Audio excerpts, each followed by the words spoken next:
Hi guys, been a while since I've done a video review, computer problems. I guess I'll celebrate my return to YouTube by doing the year-end list because I'm totally breaking the mold with this one. Guess I'll use the format change to restate my criteria for a film that's released within the year for my year-end list. You'll likely see a lot of 2017 holdovers that will make it onto this one, or the best list. What I classify as a 2018 movie is one that is legally available to view in Ireland by the calendar year of 2018 or whatever year I'm doing. That means cinema releases, Region 2 DVD or Region B2 Blu-ray, streaming platforms like Netflix or Amazon Prime, festival screenings, so on and so forth. If I fucked up this simple criteria, I have a list of every film that I classified as 2018 in a previous blog post or on this blog post, and free feel to let me know if I've miscounted, I guess. With that preamble out of the way, let's jump onto the worst. First off, honorary mentions, or dishonorable mentions as it may be. These are the films I hated, but I just don't hate enough to count on the main list. They are The American Me, All the Money in the World, Dadak, The Equalizer 2, Father Figures, The Happy Time Murders, Hunter Killer, Jurassic World Fallen Kingdom, Life Itself, Mile 22, The Nutcracker and the Four Realms, Proud Mary, Sierra Burgess is a Loser, Yardie. No need for further delays then. The worst films of 2018, starting with number 20, Robin Hood. Yeah, ye old anarchism for the Hot Topic crowd. Let's face it, I don't think anyone was expecting this to be great. How confused, inept, and dull this ended up being is almost commendable. Especially with a cast that's good, mostly. And an accomplished director of television, but still loads, have made that transition really effectively. There's so much going on in Robin Hood, it's hard to pinpoint exactly where it went wrong. Maybe it was a desperate attempt to be political and relevant, to the point where their deliberate and anachronistic imagery comes off as comical and try-hard, instead of effective and cool. Maybe it's just how bad Jamie Dornan's character is handled, or how bored Ben Mendelsohn looks, playing yet another mustache-twirling villain. Maybe it's just in how desperate it's trying to ape the origin movies like Batman Begins and Casino Royale, and not even realising how old hat that formula is, but even failing to understand what makes those films work. This was a terrible attempt in reinvigorating Robin Hood as a film series. And if you can't do it now in today's political climate, when can you bring this character back? Number 19 is the 1517 to Paris. Look, Clint Eastwood can be a good director, and when his personal politics is roped in and he has some restraint in how he handles his to-the-punch filmmaking style, he's produced some great works. I enjoyed Sully a lot and still have a soft spot for Gran Torino, but this movie opens with the parents complaining about how overdiagnosed children are with ADHD. Seriously, we're in this kind of Eastwood territory, not to be undone by the presentation, as we take a story of genuine heroism but doesn't relay itself a lot to film by following these guys' pretty boring childhoods and trips to Europe until the big event, and none of it is interesting or offers any perspective to our cast. The stunt of casting the real life guys as themselves was a coin toss, because casting amateurs like this is really risky even when you've tested them to act, and they couldn't have had that assurance because you either cast these particular guys or you dropped a gimmick, and they're not good actors. I'm sorry, maybe with a director who wasn't asleep on the wheel, they'd have handed in decent performances, but here they're stilted and uncomfortable. What these guys did is nothing but commendable, but this film has rightfully been forgotten already. And with the news that Eastwood's latest film, The Mule, has been really well received, it gives me hope that he'll stop making. Do what you know is right.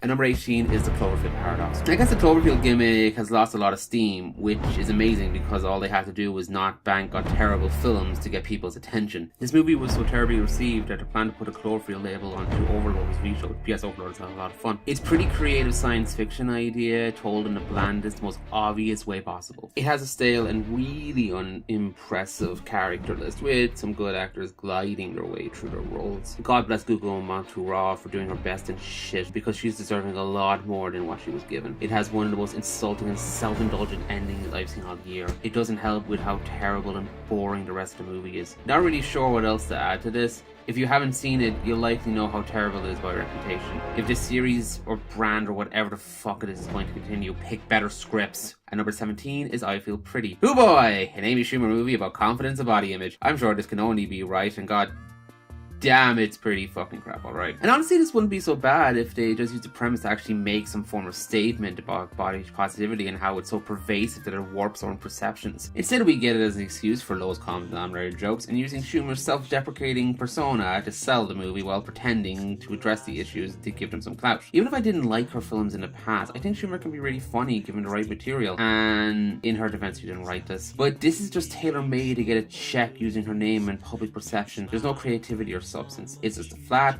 droll, unfunny mess, and I hope Schumer moves on to comedy that at least tries to reach its convictions outside of pretending to be for ad press. Number 16 is Wildlife. Man, it's been a while since a movie missed its mark this hard. Paul Dano's directorial debut offers us nothing but a plotting, painfully uninspired script by his partner Zoe Kazan, who, from past experience, probably needs to stop writing. The cast, small as it is full of idiots making nonsensical decisions, being led by one of the worst lead performances I've seen all year. Now, the cinematography is all that inspired, and shots linger for way too long. It's ugly to look at and feels underlit, which I get was a stylistic choice, but it doesn't look great. The period setting doesn't add much to the story and doesn't feel all that natural. Carey Mulligan is easily the best thing here, and her performance is thoughtful and appropriately understated, but she cannot save this turkey from the slaughter of mediocrity. One of the most painful experiences in the cinema I've had all year. At number 15, it's Take Your Pills. This documentary looks at the overmedication of performance stimulants like Adderall used to combat ADHD and various other issues of focus. This is actually a topic well worth considering and one I have a personal interest in. It's a shame then that the documentary itself dissolves into near propagandist depictions of these drugs' effects and seems to question their very usage. I don't mind documentaries with a singular focus like this. Not every side needs to be represented fairly. I don't even mind that I don't agree with all this film politically. The Rachel Divide is a great film and it has a message that I'm not sure I'll entirely endorse. But this film's twee presentation and terrible attempts of backing off its own claims come off as really cold for me, and it's especially confusing when they show us their own alternative. I'll link a video in the description going into some of the issues with this movie and its very insulting suggestions towards combating ADHD. Whether you agree with the film or not, it should present a case in a clever or convincing way, and it really does not.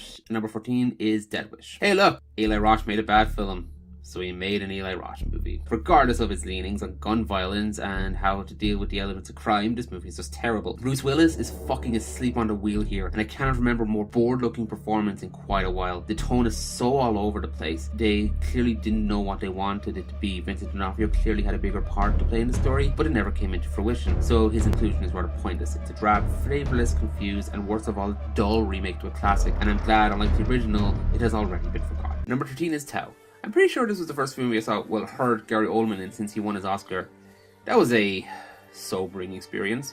An evil guy kidnaps a girl and traps her in this weird maze house where he has an AI programmed to feel pain because cartoon villainy, I guess. The rapport felt between AI Oldman and the lead is rushed and forced, and Ed Skrein is just given nothing to work with. His character is neither poisonously charming nor intimidating. The effects are broken and the plot is lame and predictable. There's some stupefying lapses of logic near the end. The concept of AI gaining sense of humanity has been done much better and in much better movies. Her Ex Machina comes to mind. And this is another example of Netflix's complete lack of quality control, especially with their sci-fi. And trust me, this isn't the last entry in that category on this list. Tao is a duck so lame, I'm amazed it even got past the development phase. At number 12 is Anon. I miss when Andrew Niccol made science fiction that was challenging and thoughtful and not dreary and pretentious. The gimmick here is that we know everything about people just by looking at them and having their data read. We can even look into their field of vision and read their encounters. And I mean, yeah, comparisons to whatever Black Mirror episode just popped into your head aside, there's a germ of an idea here. It's a shame it's then squandered by a really cliched noir story where none of the beats have any weight or intrigue. The leads have exactly zero chemistry and the relationship is excessively creepy. None of the cast come out unscathed here, but this is particularly in the case for Amanda Seyfried, who is just dismal as this femme fatale, where the most fatale threat is the one where she may be interesting at some stage. The presentation is sterile and uninteresting, the pathos of Clive Owen's dead kid is just laughable, and the tech is not that well incorporated into the world where we get a real sense of how this affects society. Stick to Black Mirror, leave this in the bargain bin where it's destined to end up. At number 11 is Pacific Rim Uprising. I was not that enamored by Pacific Rim as others were thrown at me, but how much this sequel shits on it makes me so angry, so I can imagine how diehard fans felt. Proving what singular vision this was, Del Toro was traded out for a guy who had never directed a feature before, and it shows. It's pandering to every conceivable base aside. There's none of the spark or creative ingenuity put into making this feel authentic. It's gleamy and shiny and essentially turns into a generic kaiju beat 'em up. The original managed to elevate beyond while still paying tribute to. The new characters are bereft of any personality, no matter how hard John Boyega tries as the lead. And I'd rather not go into how they treat the old cast for fear of foaming at the mouth. This film is dull, looks generic, is cynically made to cash out on a trend, has boring and poorly thought out fight choreography and action set pieces, and is absolutely lacking in a character personality or charm. Everything the original Pacific Rim is not. At number 10 is John Paul II in Ireland, A Plea for Peace. There were a load of really good movies about Northern Ireland conflict and the lingering effect it has. This was not one of them. Released during the hype of Pope Francis's visit last year, this movie took our last papal arrival and is narrated by a great Irish treasure, the lad who played Jesus in Passion of the Christ. It also goes into the Northern Irish conflict and his comments on these, which may have had some impact, but I don't think it was to the extent that this film places it on. The way this movie, not John Paul II, both sides the issue here has an awful lack of nuance and as to how bad it got up there and what created that situation. It has a very condescending and puritanical feel that's poorly made and really badly structured, especially the bonkers way they work the timeline. If you want a well-made pulp documentary, Wim Wenders made one this year about Frankie. It didn't do much for me, but it's a hell of a lot better than this. And number 9 is The Open House. Hey, do you want a movie where nothing happens? Two of the flattest, most underdeveloped lead characters in any horror film ever conceived, and damn, that is saying something. Full of jump scares and meandering, tendulous scenic shots with absolutely no goddamn satisfying resolution of any capacity. No? Well, they made it anyway. And yes, I don't mind ambiguity in horror movies. Black Christmas is one of the best horror films ever made. But this is so pedestrian and so uninterested in being anything greater than a cheap scare fest that the slow, contemplative pace they took the story in is even more baffling. Every bad decision you could make in crafting a movie like this, they made. And it's so aggressively uninteresting that it's really not worth your time. Another Netflix dud. At number 8 is Fantastic Beasts, The Crimes of Grindelwald. I made a blog post essentially spoiling the entire movie, mostly because the way they marketed it to avoid spoilers when nothing in it was really worth spoiling annoyed the hell out of me. I summed up most of my issues there, and I'd just be repeating myself, but Fantastic Beasts just fails on so many levels. Mostly disengaged cast, terrible pacing, a lacking and stupid plot with absolutely zero of the charm and excitement the Harry Potter movies used to offer. It's a writer and creative team at the end of their ropes trying to cater to audiences, resulting in a tonally confused, disastrously thought out movie with rather horrible implications and an overconfidence in how well they nailed all this. Fantastic Beasts movies are aiming for 3 more, and frankly, I think I'm off this train. The Wizarding World has lost all its magic. Number 7 is Holmes and Watson. The movie's so bad, even Netflix passed on it. I hope you're in for a ride with the greatest comedy of 2008. Everything about this movie feels tired, especially Will Ferrell, whose shtick has finally done the impossible and absolutely grated on audiences' patience. None of these jokes land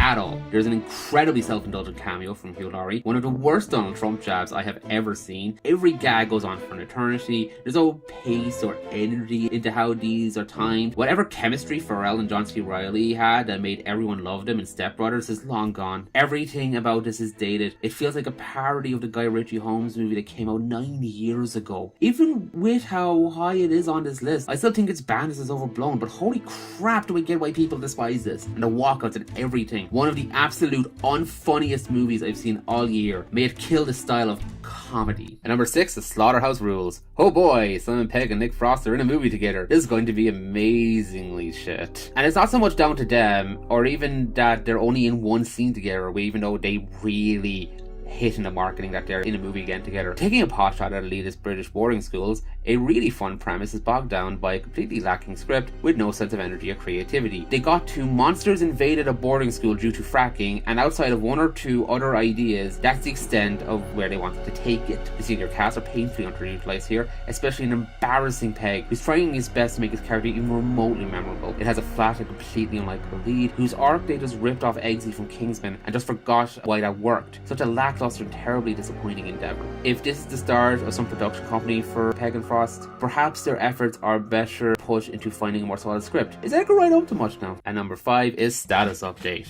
Ross Lynch, who killed it as Jeffrey Dahmer in My Friend Donner, made me really goddamn worried about that film because I saw this one first. One of the absolute dumbest premises I have heard told in a really stupid way. This takes every trope of these teen goofball comedies and somehow manages to make it all grating and obnoxious. The lead is impressively annoying, especially with how little they develop just why he's so enamored with his dad and why his dad is such a dick. There's a degrading role with Famke Jensen, who must be longing for the days a dam was landed on her. This tries desperately to be trendy, yet never breaks the trendless formula of its conceit. I said in my review for it, don't watch that this movie is basically filmed by committee and it feels it in every single way. Cynical, recycled teen bop star of the minute, a trendy topic on the app gimmick, and absolutely nothing original or charming to say. And number 4 is Betta. I really like Gillian Jacobs. I have since Community. She's got such a natural charm and stellar likability and command of the screen that her in a lead role just makes total sense. And yet she was landed with this shit. What I think is meant to be some kind of fun raucous holiday comedy. I think the In-Betweeners movie, but for adults, mixed with, I don't know, pick any Woody Allen film set in Europe, ends up being so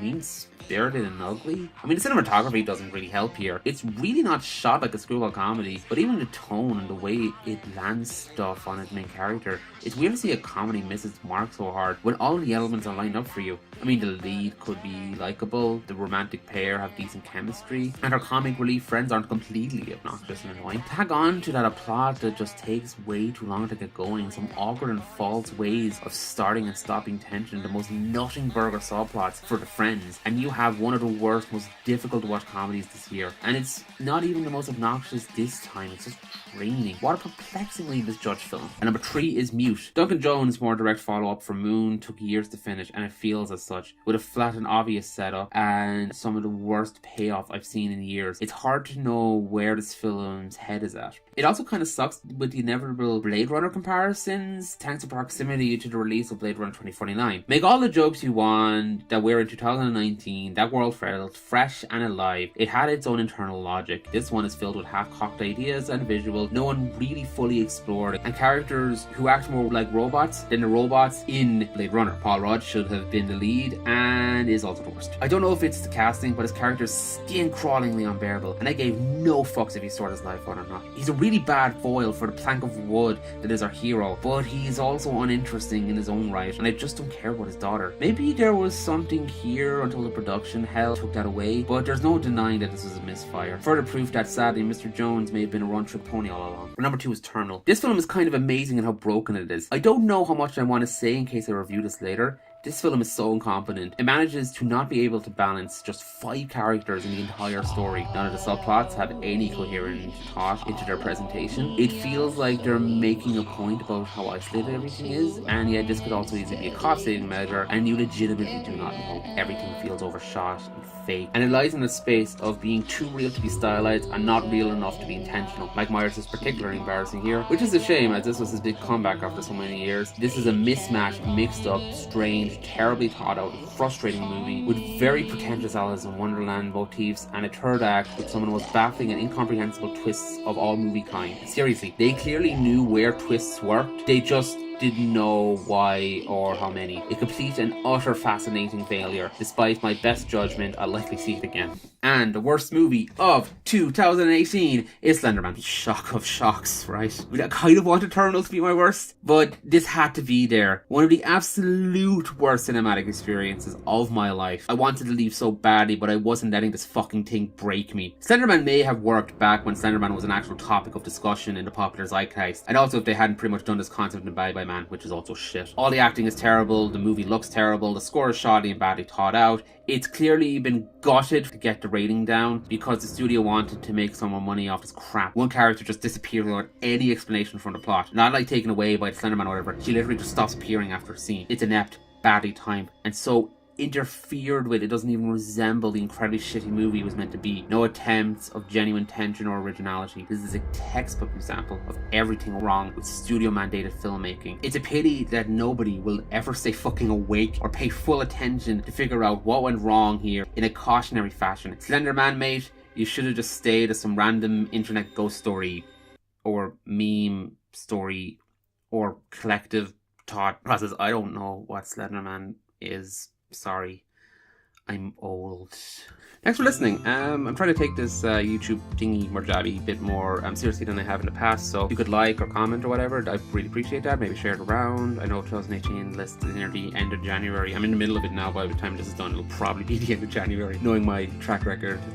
So I'll be doing the best one like straight after this. Like I'm going to record it shortly after I finish recording this, and then I'll just kind of work away on that, and hopefully we'll have something out there. So expect the 2018 best of list pretty much the day after this. So thanks for listening, and I will see you next time.